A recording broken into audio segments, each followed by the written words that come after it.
Olá, vamos mergulhar direto nisso. Nesta nossa análise visual de hoje, a gente vai destrinchar um texto absolutamente fascinante sobre uma relação psicológica que muitas vezes passa batida: a ligação entre o nosso dinheiro, o ego humano e aquela busca constante por validação social. E sabe o que torna esse material tão cativante? É que ele subverte de ponta a ponta a nossa ideia tradicional de riqueza. Em vez de olhar para planilhas complexas e números frios, a fonte que estamos explorando agora foca 100% na mente humana. O objetivo aqui é entender de verdade aquelas barreiras invisíveis que bloqueiam a independência financeira. E tudo isso começa com uma provocação genial sobre o custo real das nossas emoções. Abre aspas. O ego é o imposto mais caro que se pode pagar. Fecha aspas. É até bom fazer uma pequena pausa para absorver o peso dessa frase, não é? Essa é a abertura do nosso texto base, e ela já dita perfeitamente o tom de tudo que vamos ver. O autor usa a palavra imposto de um jeito super intencional aqui. Pensa bem, o imposto, por natureza, é aquele dreno contínuo dos nossos recursos. Só que ao contrário dos impostos do governo, que estão lá, declarados no papel, o imposto do ego é totalmente invisível e auto-infligido. E segundo a nossa fonte, é o mais caro de todos. Ele vai devorando a riqueza de fininho, sempre disfarçado de necessidade e de status. O que nos leva à parte 1. O custo oculto do ego, desvendando essa armadilha financeira. A mecânica exata dessa armadilha expõe uma ironia que beira o absurdo. O texto detalha muito bem isso. O primeiro passo é aquele velho hábito de gastar um dinheiro que, na maioria das vezes, a gente nem tem, usando o crédito até o limite só para bancar uma imagem. Mas, no fim das contas, para quê? O segundo ponto responde na lata, para impressionar os outros. E o terceiro ponto é onde a crítica realmente atinge o nervo. Na imensa maioria das vezes, todo esse esforço descomunal é direcionado para impressionar indivíduos dos quais a gente sequer gosta. É literalmente um ciclo vicioso onde energia e recursos financeiros são jogados no lixo por causa de um teatro social. Um teatro que traz zero benefícios reais, só uma alegria passageira e uma dor de cabeça financeira que dura anos. E assim chegamos à parte 2, a ilusão do sucesso ou aparências versus realidade. Aqui, o texto estabelece uma divisão muito clara, quase como água e vinho. De um lado, temos o que o autor chama de caminho medíocre. Essa é aquela via barulhenta, focada em gastar horrores só para projetar uma aura de sucesso. É a pura ostentação. Do outro lado, entra em cena a figura do sábio.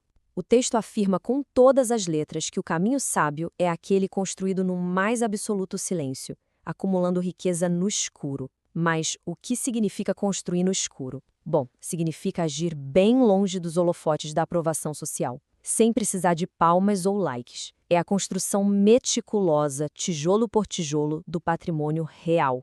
Então, o grande X da questão é este: priorizar as aparências tem um preço caríssimo. O material é muito categórico. Ele diz que cada vez que a gente faz uma compra puramente com o intuito de parecer bem-sucedido, o dia em que o sucesso financeiro real chegaria é, na verdade, chutado mais para frente. É uma autossabotagem, tanto na matemática quanto na psicologia da coisa.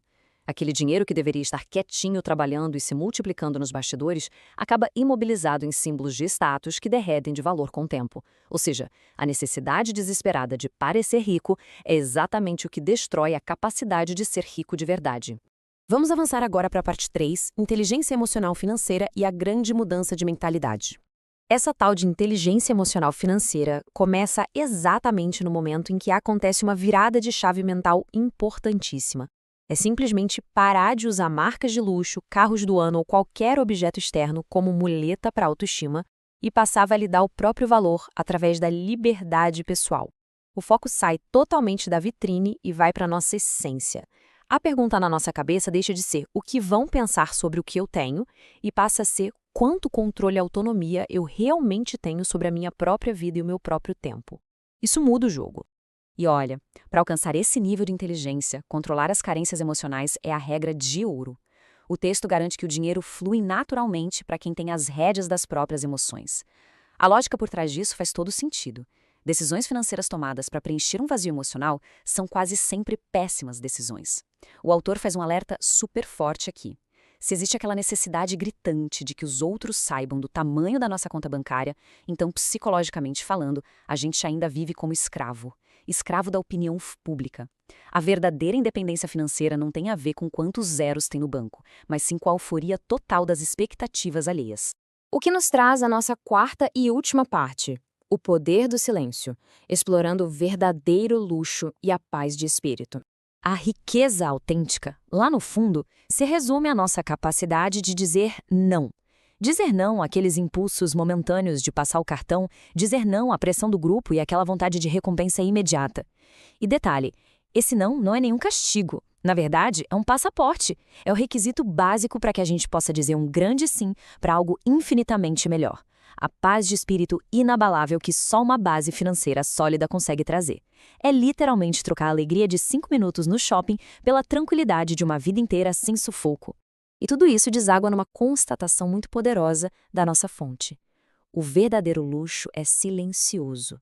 Vale a pena a gente pensar nisso com base em tudo que vimos até aqui. O luxo genuíno não precisa sair gritando por aí para ser notado. Ele não precisa de estampas gigantescas com o nome da marca, nem de ninguém batendo palma, porque o valor dele vem de dentro. Ele existe exclusivamente para o conforto e o benefício de quem conquistou aquilo, e não como um palco montado para a plateia aplaudir. É aquela confiança quieta e serena de quem sabe exatamente a solidez do que construiu. E como aplicar toda essa filosofia no mundo real? A fonte que analisamos vai direto ao ponto com 2 passos fundamentais. Passo 1. Enriquecer em silêncio. Fácil falar, né? Mas isso exige uma disciplina de ferro, muita discrição e a paciência gigante de plantar sementes que vão crescer bem longe da vista dos curiosos. E então, o passo 2. Deixar que o patrimônio fale por si só, mas apenas no momento certo. Isso quer dizer que os frutos de todo aquele esforço invisível vão aparecer naturalmente com o tempo. Não na forma de ostentação, mas através da estabilidade, da segurança e daquelas portas que só a verdadeira liberdade financeira consegue abrir. Para fechar a nossa exploração de hoje, o material deixa uma provocação no ar, que, aliás, resume todo o espírito dessa conversa. Quem, afinal, está ditando o verdadeiro valor do nosso sucesso pessoal? Serão os nossos próprios desejos internos por mais liberdade e tranquilidade? Ou será o barulho ensurdecedor de uma sociedade viciada em aparências? Entender de onde vem essa motivação é, sem sombra de dúvida, o passo mais importante para cancelar de vez esse tal imposto do ego e finalmente encontrar aquele luxo que é verdadeiro e silencioso. Fica aí a reflexão.